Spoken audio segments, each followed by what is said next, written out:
Hello everyone, this is Crystal Potthoff from Prayerful Arts, and I'm having a little trouble with my video, so my hands and words may not match up exactly.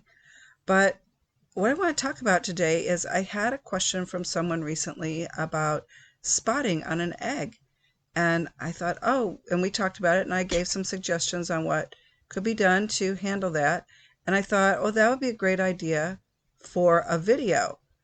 But I didn't have an egg like that. So I thought, well, that's okay. I'll just use the picture. And then before I could get to this videotaping, I had this happen. And if you look at it, you can see some of these spots right there. And this is something that I have only ever seen happen on a blown out egg. I tend to use blown out eggs. I used full eggs for a while and never saw it happen then. But so when it happens, generally, like I said, I've seen it only happen on blown out eggs. And, I plug it. And usually what happens is for some reason, where the egg was plugged, some moisture was allowed to get into the egg. So what you could do is what I do is I use the freezer method. And now you can think that your egg is very well sealed, and it very well may be. But in this case, I had washed it, and I may have, when I was rubbing it gently with the toothbrush, I may have just moved it ever so slightly, and it only takes a drop or two of water to get inside of it. So it could be that you didn't have your egg sealed completely if you were using a silicone plug rather than a wax plug. It may have been moved slightly to the side. It happens. And so there's other ways that you can deal with this. You can unplug it and let the egg completely dry for a couple of days, and then you can replug it and work with it again as you normally would. But you don't always have that much time to wait. You want to get it done. Or like when I'm teaching and this happens, and it does happen, what I do then is we use the freezer method. And I'll talk about that here in just a minute. But the other thing I forgot to mention is when I blow out my eggs, I blow them out for at least 2 weeks in advance of when I intend to use them. I need them to be completely dry before I use them on the inside. And you can't really tell. So you just have to expect that if you wait 2 weeks, it'll be dry. And then I use them. If I can't wait that long, you can set your oven to 200 degrees, put the eggs in there, turn the oven off, and let them dry overnight like that. That can get them dry, but it can also open up the pores on them a little bit. It can almost get them too dry. But that is a solution if you really need to get working on your eggs. So the freezer method, let's talk about that. You have to, if you can unplug your egg, it's best. But sometimes you don't have a nice round hole at the bottom of the egg, so you'll have to keep the egg plugged. If it's leaking, unplug it. Let as much dye get out of it as possible, and then replug it with the wax. But if you can leave the wax off of it, to me, that's the preferred way to do it, but that's not always possible. The freezer method, what it does is you're going to actually put your egg in a freezer, and I am going to set the egg on some tissue, and then I will put it in the freezer for at least 3 minutes.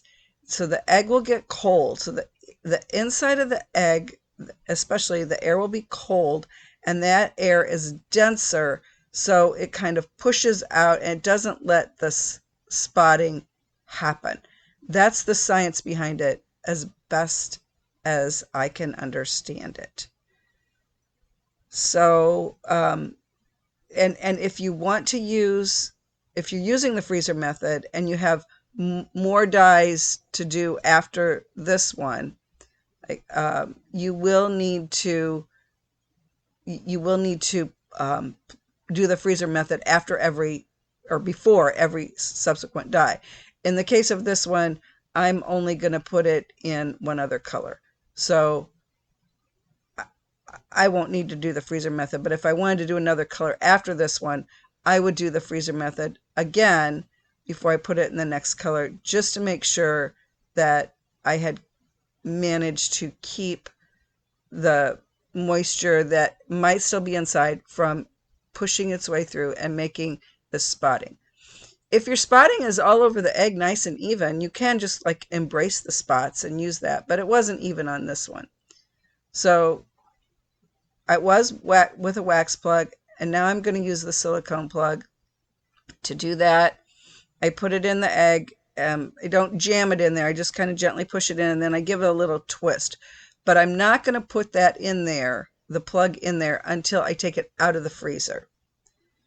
And I really wish I knew what I was actually saying, because now I'm ready to put this in the freezer. And I was using the Ukrainian gift shop raspberry color. This spotting can also happen if you etch an egg. So if you etch an egg, also in that case, you want to, the freezer method is a very good idea to use in those situations. All right, so I'm back and I have taken my egg out of the freezer. I am, as quickly as possible, getting it into the die. I put the plug in there and I'm putting it in the die. And this is the Ukrainian gift shop raspberry color. Sometimes you might see a few little bubbles popping up. That is okay. That happens a lot when you do the freezer method. You might see some bubbles. That is okay. That is nothing to be concerned about. Again, you want to do this. What I did was I got my jar of dye ready ahead of time, and I had it all ready so that I could get the egg in there right away. And now I am taking it out and patting it, and I check it and I can see that there are no spots on it. I'm going to remove the plug. If your plug is good, you'll hear a little noise like and then you know that you had it sealed completely. So what I'm going to do now is let it sit and dry for a few minutes and make sure that the spotting does not come back. And then if I was going to wax it, I would start waxing it then. And now it's been a couple minutes that it's sat and it looks good. I don't see any spotting on it whatsoever. So again, if I were going to wax anything, now is when I would wax it. And then I would do the same thing where I would put it back in the freezer before I put it in any other colors of the dye. So what I'm ready to do now is actually take the wax off of the egg. Just make sure you've got it plugged. Again, you get spots on your egg. It is not the end of the world.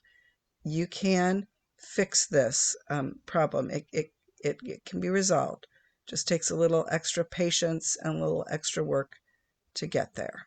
So let's see what it looks like with the wax off.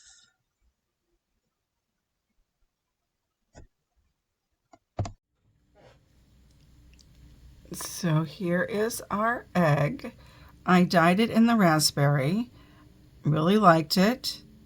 But then I got to looking at it and I decided that in these little corners up here, I wanted a color. And I didn't feel like waxing all of everything that was still pink. So I used one of these. It's a micro brush. I think it's like a dental tool. I'm not sure, but I bought these on Amazon, so I don't know where I bought it. I mean, I bought them on Amazon, and I dipped this in the Crown Purple, which is a Ukrainian accessories color, and then this pink is the raspberry from Ukrainian gift shop. And I just very carefully put it in there, and then I blotted it with a tissue. And so now I am ready to take the wax off and see what it looks like. And here's our completed Pysanka. I love it. Turned out really cute. I'm glad I went with the purple in there. I think all of it being pink would have been a little much, so I really love it. Anyway, thanks for watching, and I haven't made much more progress, so there's really nothing to report on studio cleanup. But I'll continue working on it. I'll get there. I know I will. But in the meantime, happy egging, everyone.